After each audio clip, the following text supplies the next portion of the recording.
One of the most popular movie websites is Rotten Tomatoes, a website that accumulates a bunch of critics' reviews, puts them in one location, and then calculates a percentage based on the number of positive reviews versus negative reviews. It's also a website that goes against everything I believe what film criticism should be about, and is not used properly by many of the folks who go there. Rotten Tomatoes has become such a force that widely praised movies will put the logo on the Blu-ray cases. Before I get into my issues with the website, let's talk about one of the few positives. The idea of compiling reviews of the same movie into one place is actually a rather clever and convenient idea. Want to read a bunch of reviews of, say, 1917, or Once Upon a Time in Hollywood, or Cats?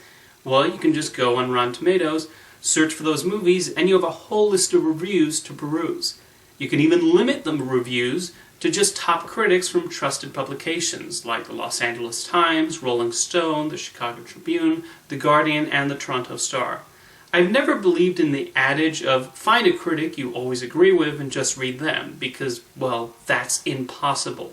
You are never going to find critics that share your opinion 100% because we're individuals. I have critics I like reading not because I always side with them, but because I find their reviews to be genuinely well written and their opinions are well thought out and interesting. So what's my problem with Rotten Tomatoes? Well, it all comes down to that bloody percentage. When you log onto the homepage, what's the first thing that catches your eye?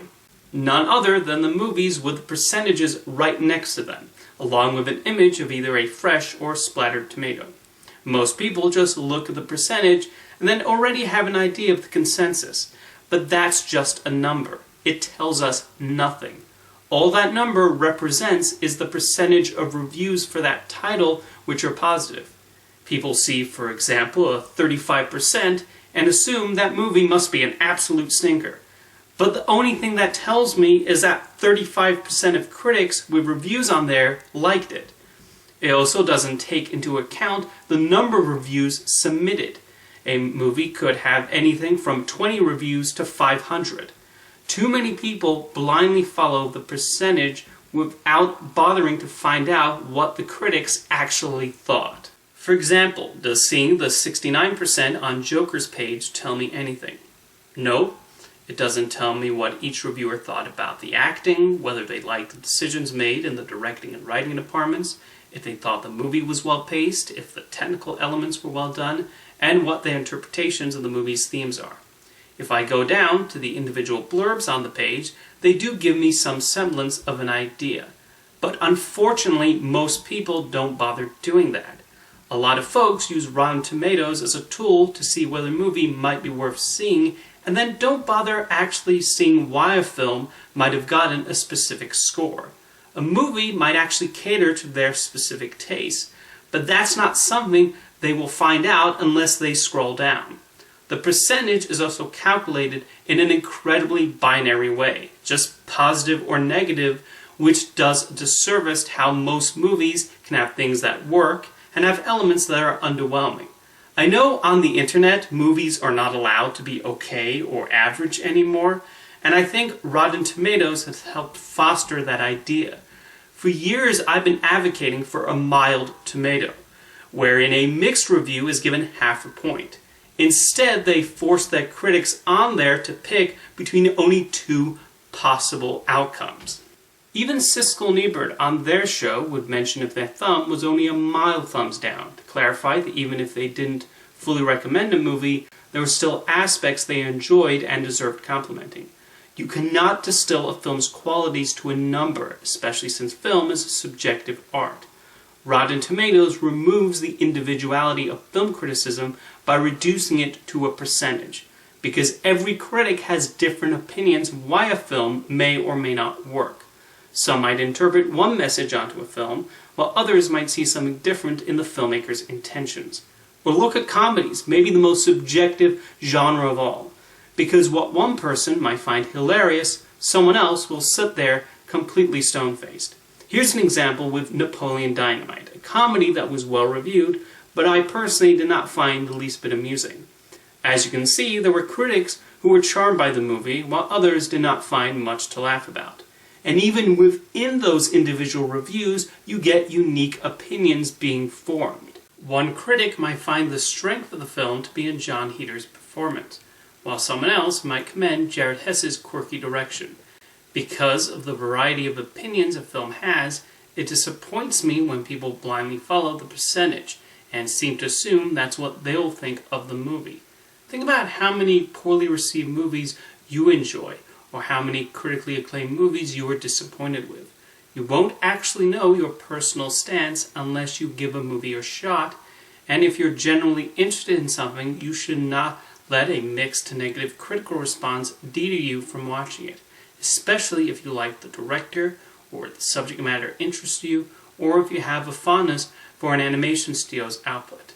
Now, a lot of people bring up that movie ticket prices are expensive, which is fair. However, in this day and age, there are so many legal ways to watch movies that are cost-effective. Don't feel like paying upwards of $10 to see a film in the theater? Well, you can also borrow a copy from the local library when it comes out on home video. You can digitally rent it online or through a cable subscription.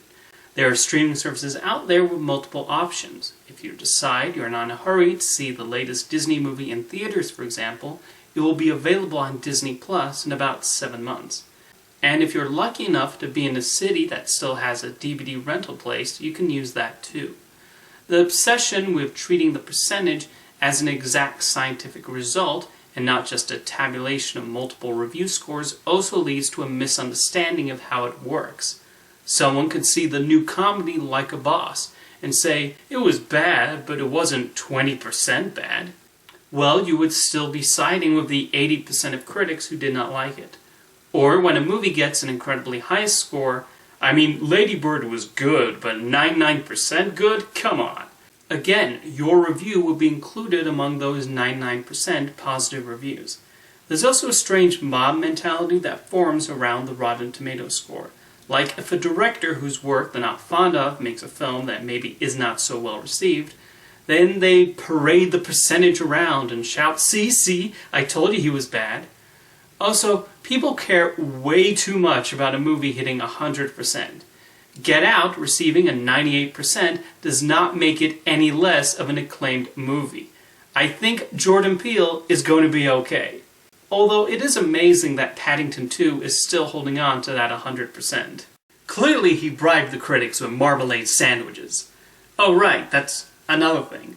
Some folks have this strange theory that Rotten Tomatoes is working for the studios and only selects certain reviews on there to help the score.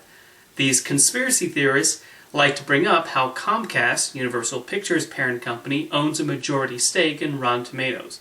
Well, they sure did a terrible job of filtering out those Cats reviews, didn't they?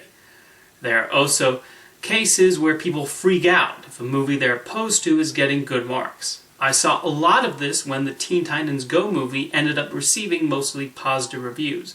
Warner Brothers had to have been paying them to like this film. They apparently did not send over the paychecks for Life of the Party and the 1517 to Paris, but they must have pulled out all the stops for Teen Titans Go to the movies.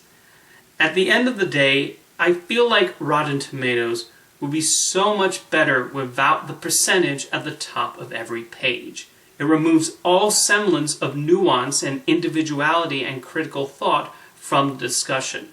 People use it too much to decide their viewing habits, which takes away from the feeling of discovery and forming one's own opinion that is essential to film watching.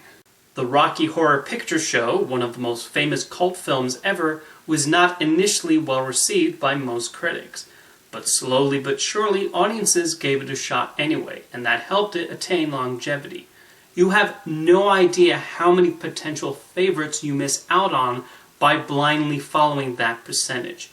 Film critics are individuals. Moviegoers are individuals, each with their own tastes and life experiences and opinions. You cannot bottle that into a calculated number. I find that a disrespect to an art form that can lead to a multitude of thoughts. It also ignores how filmmaking is comprised of a bunch of moving parts, with ideas and techniques a viewer might positively or negatively react to.